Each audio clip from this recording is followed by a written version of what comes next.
Hello students, welcome to Telugu officers channel. ఇవాళ మనం మే 1వ తేదీకి సంబంధించిన కరెంట్ అఫైర్స్ చూద్దాం. మన ఫస్ట్ ఆర్టికల్ చూడండి. కెనడాలో మన భారత్తో పాటు చాలా దేశాలకు సంబంధించినటువంటి స్టూడెంట్స్ చదువుకుంటూ ఉంటారు అక్కడ.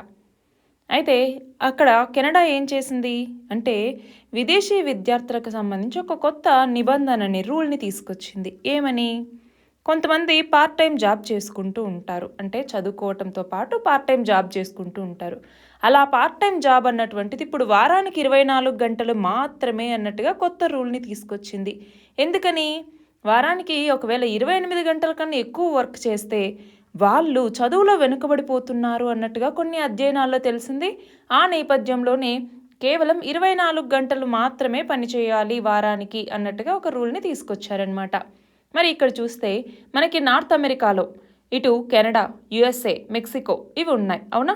మరి కెనడాకి ఇటువైపు ఏమో పసిఫిక్ ఓషన్, ఇటువైపు ఏమో అట్లాంటిక్ ఓషన్, ఇక్కడ వచ్చేసరికి హడ్సన్ బే అన్నటువంటిది ఉంటుంది, పైన ఏమో బ్యూఫోర్ట్ సీ అన్నటువంటిది ఉంటుంది, ఇటువైపు ఏమో లాబ్రడార్ సీ, లాబ్రడార్ కరెంట్ అనేసి మనము జాగ్రఫీలో చదువుకుంటూ ఉంటాం, అవునా?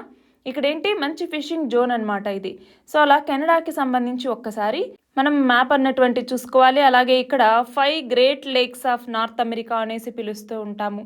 ఈ 5 లేక్స్ కూడా ఇటు యుఎస్ఏని, ఇటు కెనడాని వేరు చేస్తూ ఉన్నటువంటి లేఖలో భాగంగా ఇవి కలుస్తాయన్నమాట. సో ఆ నేపథ్యంలో ఈ యొక్క లేక్స్ నేమ్స్ కూడా గుర్తుపెట్టుకోవాలి. ఏమేమి ఉన్నాయా lake names? Lake Superior, lake Michigan, lake Huron, lake Erie, lake Ontario, ఇలా మొత్తం 5 గ్రేట్ లేక్స్ అన్నటువంటివి ఇక్కడ ఉంటాయి. నెక్స్ట్ చూడండి, ఇక్కడ విత్తన నాణ్యత గురించి మాట్లాడుతూ ఉన్నారు. మనము అగ్రికల్చర్ మీద డిపెండ్ అవుతూ ఉన్నాం. మన దేశంలో ఇప్పటికీ ఎంతోమంది వ్యవసాయ ఆధారితంగానే పనిచేస్తూ ఉన్నారు. మరి వ్యవసాయం అన్నటువంటిది లాభసాటిగా ఉండాలి అంటే అందులో వాడేటటువంటి విత్తనాలు, సీడ్స్ అన్నటువంటివి కూడా నాణ్యమైనటువంటివి అయి ఉండాలి. సీడ్స్ నాణ్యంగా ఉండాలి, నీటి సరఫరా నాణ్యంగా ఉండాలి, అలాగే దానికి ఇచ్చేటటువంటి ఎరువులు కావచ్చు, అంటే మనం ఏవైతే పోషకాలను ఇస్తామో ఆ పోషకాలు అన్నటువంటివి సరిగ్గా ఉండి ఎండ, వాన ఇవన్నీ కూడా సరిగ్గా ఉంటేనే ఆ వ్యవసాయ దిగుబడి అన్నటువంటిది సరిగ్గా వస్తుంది. మరి అందులో మూలమైనటువంటి విత్తనాలు సరిగా లేకపోతే పంట దిగుబడి కూడా సరిగ్గా ఉండదు. కానీ చాలామంది ఏం చేస్తూ ఉన్నారంటే నాణ్యత లేనటువంటి విత్తనాలని విక్రయిస్తూ ఉన్నారు. మరి అలాంటి నేపథ్యంలో విత్తన నాణ్యత మీద నిఘా అన్నటువంటిది ఉండాలి. అప్పుడే మన వ్యవసాయ దిగుబడి కూడా బాగొస్తుంది అన్నట్టుగా ఈ ఆర్టికల్ అన్నమాట. మన నెక్స్ట్ ఆర్టికల్ చూడండి. మన దేశంలో ఇప్పటికే 2 విడతల పోలింగ్ అన్నది జరిగింది. అందులో తొలి విడతలో 64.14% పోలింగ్ జరిగితే రెండో విడతలో 66.71% పోలింగ్ జరిగింది అన్నట్టుగా ఎన్నికల సంఘం ఈ స్టాటిస్టిక్స్ని రిలీజ్ చేసిందనమాట. అయితే రీసెంట్గా ఏమైంది అంటే కాంగ్రెస్, సిపిఎం, తృణమూల్ ఇవన్నీ కూడా పోలింగ్ యొక్క శాతాలని చెప్పండి అన్నట్టుగా ఎలక్షన్ కమిషన్ని అడిగినటువంటి నేపథ్యంలో ఇదిగో ఈ వివరాలన్నింటినీ ఎలక్షన్ కమిషన్ చెప్పిందనమాట. నెక్స్ట్ చూడండి, ఇవాళ మే డే, అంతర్జాతీయ కార్మిక దినోత్సవం. ఆ నేపథ్యంలోనే మే డే అన్నటువంటిది మనకి 1886వ సంవత్సరంలో ఏమైంది, మే 1వ తేదీన దాదాపు 2 లక్షల మంది వచ్చి మాకు 8 గంటలే పని దినాలు ఉండాలి అన్నట్టుగా సమ్మె చేయటం జరిగింది. ఆ తర్వాత చాలా దేశాలకి ఇది వ్యాపిస్తూ వచ్చింది. మన దేశంలో అయితే 1953వ సంవత్సరం మే 1వ తేదీన మొదటిసారిగా మనం మే డేని, అంటే అంతర్జాతీయ కార్మిక దినోత్సవాన్ని మనం జరుపుకున్నామన్నమాట. సో వీటి నేపథ్యంలో మనకి మే డే అన్నటువంటిది ఇంపార్టెంట్. నెక్స్ట్ చూడండి, గుజరాత్ ఫౌండేషన్ డే, అంటే గుజరాత్ రాష్ట్ర ఆవిర్భావ దినోత్సవం ఎప్పుడు అంటే ఇది కూడా మే 1వ తేదీనే.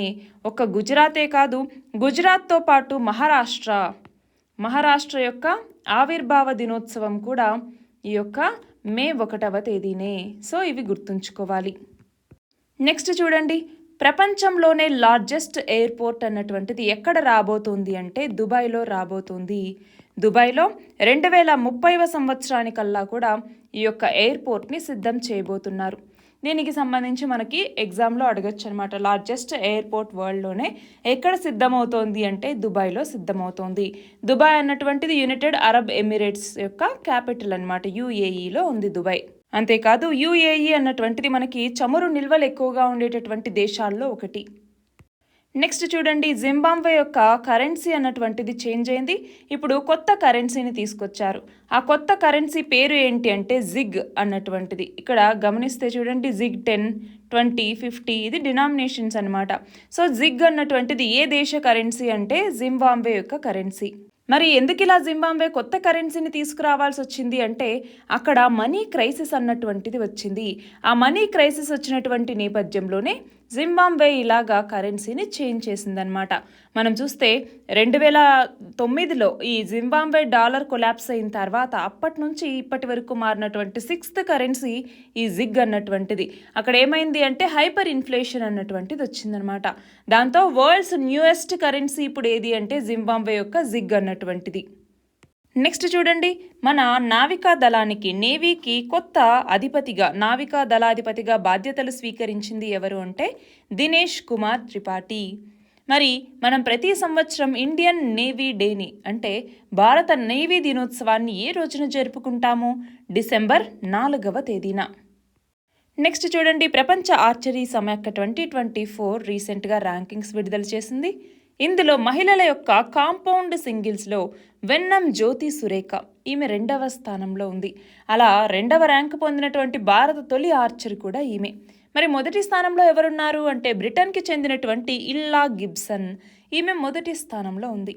నెక్స్ట్ చూడండి, ఇండియన్ వ్యాక్సిన్ మ్యానుఫ్యాక్చరర్స్ అసోసియేషన్కి కొత్త అధ్యక్షుడిగా భారత్ బయోటెక్ ఇంటర్నేషనల్ యొక్క ఎగ్జిక్యూటివ్ చైర్మన్ అయినటువంటి డాక్టర్ కృష్ణ ఎల్లా ఈయన ఎన్నికయ్యారు. 2 ఏళ్ల పాటు ఈయన ఈ బాధ్యతల్లో కొనసాగుతారు.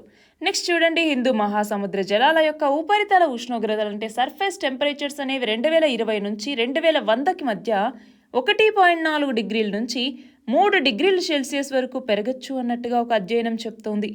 అంతేకాదు ఇక్కడ తీవ్ర ఉష్ణోగ్రతలు అనేవి ఇంకా దాదాపు శాశ్వతంగా ఉంటాయి అన్నట్టుగా చెప్పింది. అంతేకాకుండా తుఫాన్లు అనేవి తీవ్రం అవ్వచ్చు. ఋతుపవనాల యొక్క తీరుతెన్నులు అంటే మాన్సూన్ యొక్క తీరుతెన్నుల మీద చాలా ప్రభావం అనేటటువంటిది ఉంటుంది అన్నట్టుగా చెప్పడం జరిగింది. నెక్స్ట్ చూడండి, పాకిస్తాన్ వన్డే అలాగే T20 వీటికి ప్రధాన శిక్షకుడిగా గారీ కిర్స్టెన్ ఇతను నియమితులయ్యారు. 2011 ప్రపంచ కప్ గెలిచినటువంటి భారత జట్టుకి ఈయన కోచ్గా వ్యవహరించారు కూడా. నెక్స్ట్ చూడండి, అంతర్జాతీయ నీటి దినోత్సవాన్ని ఏ రోజున నిర్వహిస్తారు అంటే మార్చి 22వ తేదీన. ఈ సంవత్సరం నినాదం థీమ్ ఏంటి అంటే వాటర్ ఫర్ పీస్ అన్నటువంటిది. నెక్స్ట్ చూడండి, ప్రపంచ దేశాల ఇరిగేషన్ ప్రాజెక్టుల గణాంకాల మీద అమెరికా, జర్మనీ, ఫిన్లాండ్, చైనా వీటికి సంబంధించిన పరిశోధకులు ఒక అధ్యయనాన్ని చేస్తే ఈ 21వ శతాబ్దపు తొలి 15 ఏళ్లలో అంటే 2000వ సంవత్సరం నుంచి 2015 వరకు ప్రపంచవ్యాప్తంగా సాగునీటి పారుదల అనేది ఎంత మేరకు విస్తరించింది అంటే 11% విస్తరించింది. అంటే ఇక్కడ గమనించాలి, ఈ 15 ఏళ్లలో అదనంగా నీటిపారుదల సదుపాయాన్ని విస్తరింపజేశారు అన్నట్టుగా. నెక్స్ట్ చూడండి, భారత సంతతికి చెందినటువంటి అమెరికా వ్యోమగామి 3వసారి అంతరిక్షయానం చేయబోతూ ఉన్నారు అంటే సునీత విలియమ్స్. ఈసారి సునీత విలియమ్స్తో పాటు బడ్జ్ విల్మోర్ ఈమె కూడా వెళ్ళబోతున్నారు. వీళ్ళు అంతర్జాతీయ అంతరిక్ష కేంద్రం ISSలో వీళ్ళు వారం రోజుల పాటు ఉండబోతున్నారు.